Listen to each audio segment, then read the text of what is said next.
Dear students, good morning to one and all. This is Dr. Fanukumar dealing with the FCS subject. Now in this session, we are dealing the most important topic of your operating systems, part 2 of unit 3. This is the last topic in this unit, that is CPU scheduling. Actually, what is the need of CPU scheduling? In our previous classes, we have already discussed that at a single point of time, many processes are ready for execution by your CPU. At this situation, if n number of processes are ready for execution, which process need to be selected first for the execution, which will be selected next for the execution. To find out, or for this process of selection, we have certain algorithms developed based on various criteria which will be covered under this topic, CPU scheduling. So, CPU scheduling is a solution for a problem of deciding which of the process in the ready queue is to be allocated to the CPU. So, if there are n processes are there in the ready queue, among n processes, if we want to select one process for execution, we use this CPU scheduling technique. In fact, for taking this decision, what are the various circumstances rises for the CPU scheduling are, as we know that every process will have different states like ready state, running state, waiting state, terminate state, suspense state, etc., etc., etc. So now, if a process is under ready state, if you want to convert it to the running state, which process need to be converted? We need the CPU scheduling. And if a process is on a running state, if we want to convert it to the waiting state, which process goes to the waiting state and which will come back to the running position. And if there are n number of states that are in waiting, so which will convert it to the ready state, we need the CPU scheduling. And once if a process is terminates, a new process has to be executed. Which new process need to be executed? We need the CPU scheduling. So, in these all circumstances, in these all situations, we need to use this CPU scheduling. So, basically, there are nearly about 7 types of CPU scheduling algorithms are there, which we will discuss later. But broadly, these CPU scheduling algorithms are divided into two types. One is non-preemptive scheduling. The second one is preemptive scheduling. So what do you mean by non-preemptive and what do you mean by preemptive? Say if n processes like are say 5 processes from P1, P2, P3, P4, P5 are in the ready queue. Now P1 is executing by the CPU. At that time, if there is a need of executing P2 immediately, then the CPU based on the priority, high priority or based on the situation, execution of P1 will be suspended temporarily and start executing P2. So this type of scheduling algorithms are called as preemptive scheduling algorithms. Whereas, even though whatever the emergency for execution of P2, it does not come for execution until P1 is completed, then this type of algorithms are called as non-preemptive. I am repeating again. When a process is under execution, under execution, if a new process comes for execution, ready for execution, the CPU does not allow the new process until the old process is completed its execution. This type of algorithms are called as non-preemptive scheduling algorithms. And the second one, when a process is under execution, if a new process comes from the ready queue, by suspending the first one, if the CPU allows the second process for execution, this type of algorithms are called as preemptive algorithms. So, in the previous slide, what we have shown, there are 4 types of situations. In the circumstances of 1 and 4, there is no choice in terms of scheduling. A new process must be selected for execution. But in 2nd and 3, there is a choice. Either the first one need to be executed, or by suspending the first one, we can go for the new one or second one or so. So, when scheduling takes place only under circumstances 1 and 4, we say it is non-preemptive. Otherwise, in circumstances 2 and 3, we say it is preemptive. So, broadly, these CPU scheduling algorithms are of 2 types. One is preemptive and second one is non-preemptive. Next one, which scheduling algorithm among all the algorithms what were available to be selected? For that purpose, we have certain criteria. So, the various scheduling criteria for selecting the best scheduling algorithm are as follows. First one, CPU utilization, throughput, turnaround time, which is also maybe called as TAT, waiting time, load average, response time. See, all these points we have already discussed in the previous session. For a briefing, just have a look about each and everything.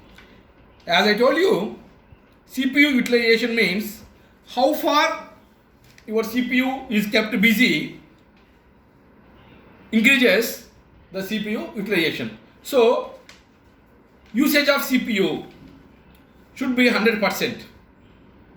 Then the CPU utilization is perfectly correct. Then throughput. The throughput means how many number of processes we have completed for a certain period of time.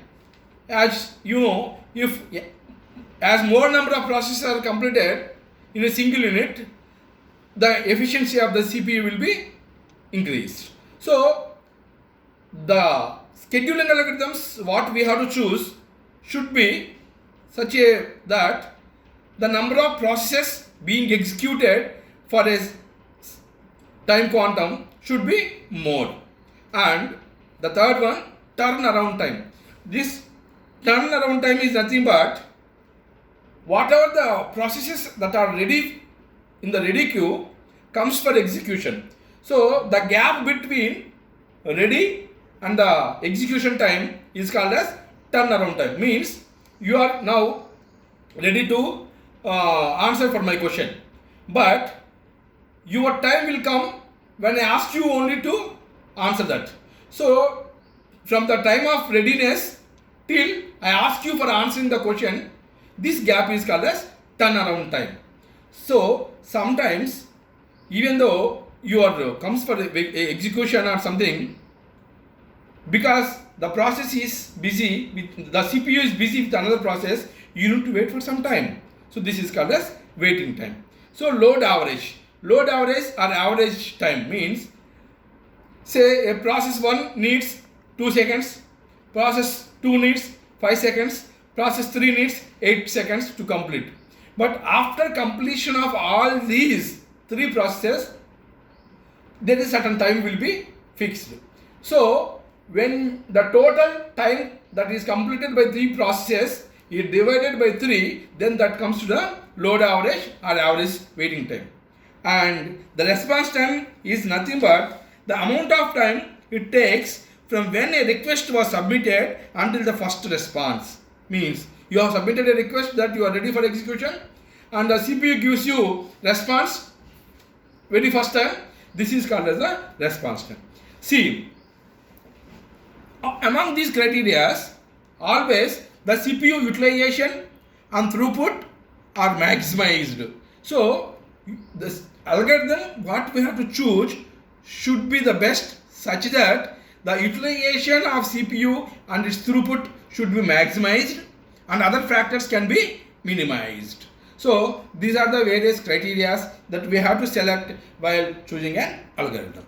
Next, coming to that, as we discuss now, completion time, turnaround time, waiting time, average waiting time, all these times, how to calculate? So, what is the various formulas for calculating these times? So, let's take the first one, completion time. This is nothing but the time taken for the execution of a process to complete starting from arrival time. This means if a process arrived to the CPU at third minute and it takes to complete the total process at 8th minute, then the completion time will be 8 minus 3, nothing but 5 minutes. Next one, turnaround time. It is the time taken to complete after arrival. The previous one is from the waiting to completion, it is arrival to completion. So it is a difference between completion time and arrival time.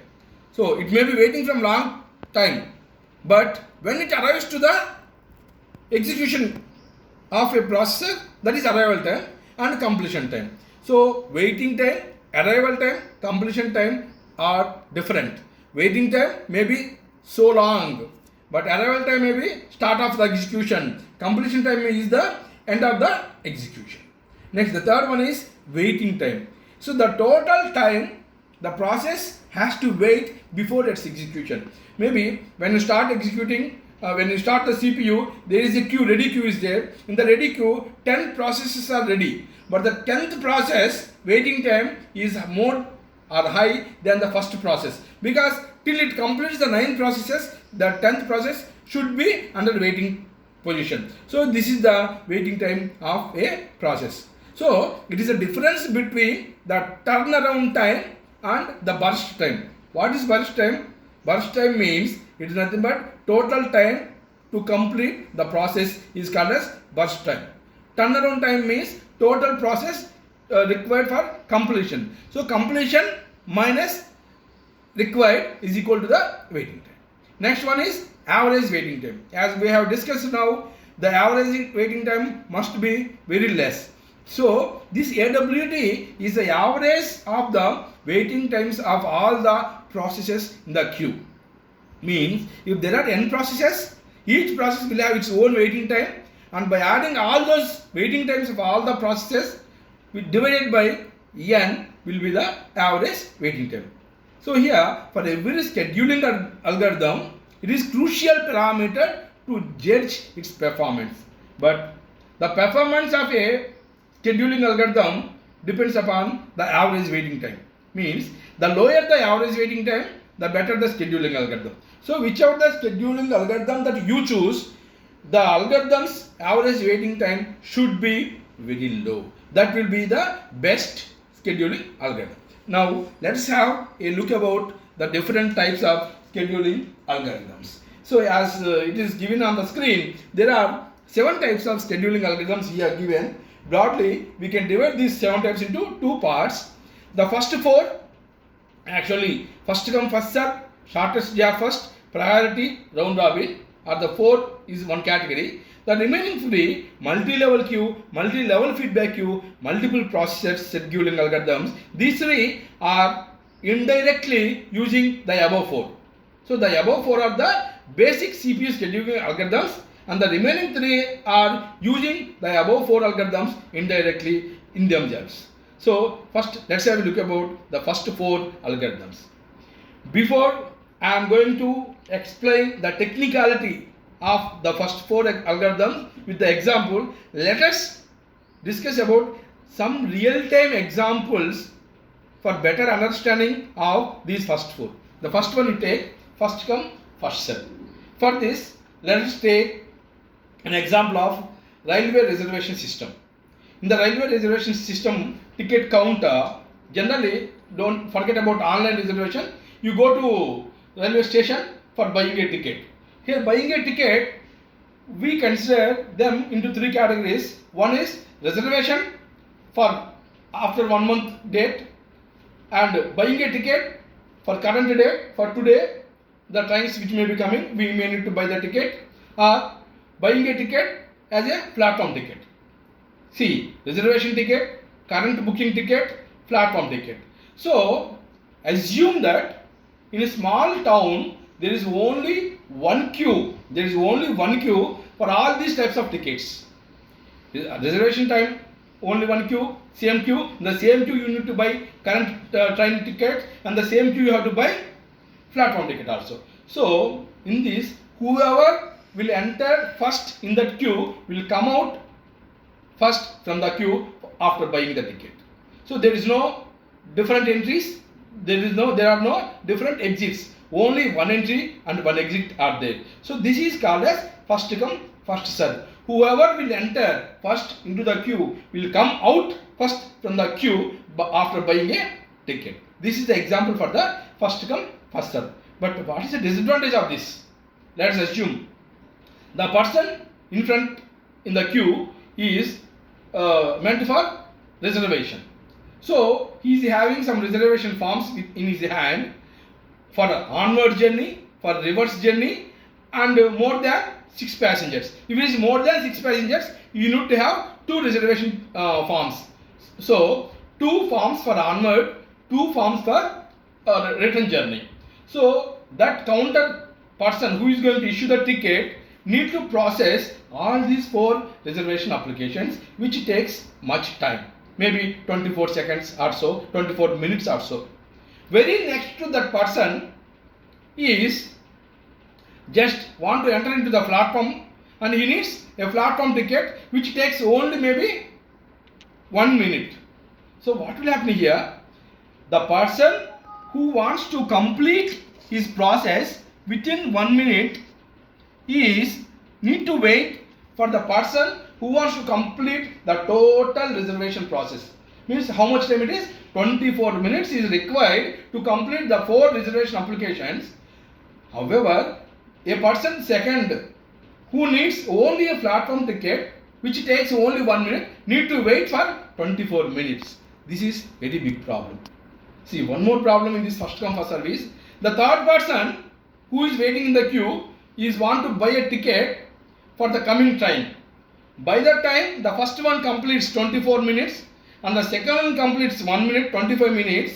If the third one enter there to buy the ticket, if the train already passed away, train goes off, then what will happen? That process will be killed, suspended permanently, terminated permanently. So even though if he buys the ticket, he cannot catch the train because the train is already passed away. So these are the various disadvantages of the first come first serve. Means a process that need to complete its execution for less time may need to wait for a process that is executing its process for more time, for long time. So this is the major disadvantage of the first come first serve. The second one, shortest gap first. See, I am explaining this with the real-time examples what you see for better understanding. But the technical terms and the process of calculation will go to the next class. So now you take the shortest job first. Here, if there are 4 processes are there with different execution times, among all these 4, whichever is having the less time for execution, that will be executed. Example. So you observe that if you go to a kirana shop, there are 4 customers went to a kirana shop for buying some groceries. So person 1, he need to buy nearly 24 or 25 groceries for a month. There is one person, he wants to buy only 2 groceries, maybe a soap or maybe paste or 2 items or soap. And there is third person wants 8 or 9 items. The fourth person may want 16 items. So among all this, what the shopkeeper will do, he will first supply those 2 items, because it is unnecessarily to make him wait for the remaining customers, because he wants only 2 items. So first we give the 2 items, he will go off and the rush will be reduced in the shop. So this is nothing but shortest job first. Means among all the customers available, which customer takes less time for his purchase, that customer will be sent off. That customer will be sent off. Then next shortest job will be considered for the execution. But what is the disadvantage in this? See, when the first customer who is having less time or less number of groceries, if he is going to give that items to that person, by the time of completing that customer job, if one more customer comes with only 4 items to purchase, again this 24 items person, 16 items person, 8 items person need to wait, because one more person, he wants only 4 items. So after completion of these 4 items, then one more person comes with only 5 items or 6 items, then he will be addressed first. So how much time these remaining 3 customers will wait? So the waiting time of these 3 customers will increase, even though they came in the very beginning into the shop. You got my point? Though they came in the very beginning, because the customers with less number of items than these 3 are coming together continuously, these people are going to wait a lot.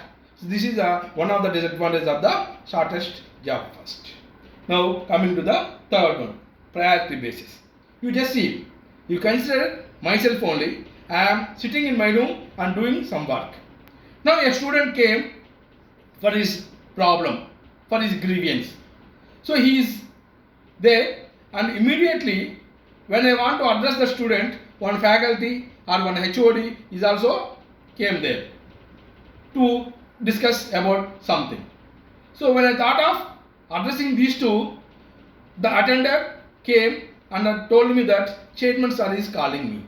So now if you assume that I am the CPU, there are 3 jobs ahead with me. One is a student, the second one is a faculty or HOD to talk to me, and the third one is the chairman.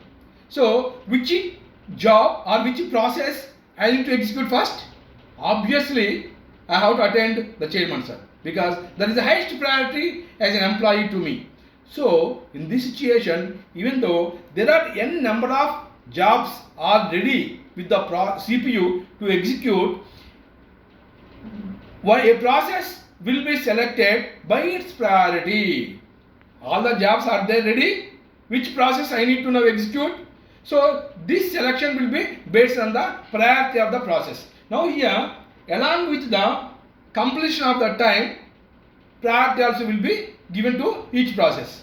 What is the disadvantage here is, you see, just a student came to me for taking notes from me, material from me, which is a matter of seconds. Just he asked me, sir, can I give me 30 unit notes? I can give you within seconds. But once chairman sir calls me and is discussing about lot of things which may take 30 minutes or more than 30 minutes, for all the total 30 minutes, the student need to wait. Yes or no? Even because it is the highest priority, I am attending that, but the student is waiting for more number of minutes. So this is the major disadvantage of the priority scheduling algorithms. The next one, fourth one is round robin. Round robin means, see, it is something different than all these 3 above which I explained. Means first come first serve, whichever will come first, that will be executed. Shortest job first, which process having less execution time will be considered first. Priority algorithm, which will have the highest priority, will be considered first. But here round robin, what will happen, you know, if 5 or 6 processes are there with the different execution times, there is a time quantum will be taken. Maybe time quantum means it is equal time. So total partitions will be there. 4 minutes or 3 minutes or 5 minutes or whatever it is. So of course all these processes may need more than 4 minutes or more than 3 minutes. Example I will tell you for this. When you go to medical shop with prescriptions, you definitely might have observed that the person who is there in the medical shop, first what he do, he will collect all the prescriptions from all the customers, and he will kept all the prescriptions on the table with paperweights on those prescriptions. What he do, first he will give 1 or 2 items from the prescription 1, and he will go to the second prescription. He will give same 2 items for second one, and goes to the third one, gives 2 items, and go to the fourth one, gives 2 items. Again come back to the first one. 2 more items will be given for the first one. Now you can ask me that, sir, in the first one, if only 3 items are there, first already 2 has given, the remaining 1 will be given to him, its execution is over, that will be terminated. Comes to the second one. If there are 3 more or 4 more there, only 2 will be given. Goes to the third one. Why he do like this, he don't want to lose any customer who comes to his shop. That's why first he collects all the prescriptions and kept on the table on with like paper plates on each prescription, and he will be serving the tablets or the medicines to each. So the medical shop owner, why he will do is he don't want to lose the customers. That's why he kept all the prescriptions together, and he will be serving to each prescription 2 items. Here the 2, it may be 3 or 4, whatever it is, but common for all the prescriptions. This is called as time quantum. So in the round robin system, there is a time slice, a time quantum will be there. For those minutes, process 1 will be executed and jump to the process 2. Those same minutes, process 2, jump to the process 3, same minutes, and then process 4, same minutes, again come to the process 1. But what is the disadvantage of this one? So when you, with this number of time quantum, number of minutes, if the CPU wants to switch from one process to another process, it's a risky job. Means every switching from one process to another process, the PCB, process control block, which we had discussed long back, need to change its status, need to change its values. So that's why switching from one process to another process will become difficult and will be risky to the CPU. So this is the major disadvantage of this round robin method. So with this, we have concluded the real-time examples for the 4 scheduling algorithms for easy understanding. And as I told you, the remaining 3 will be using the first 4 only. In the next video, we will discuss about 2 algorithms each, and with a reasonable and required example. Thank you.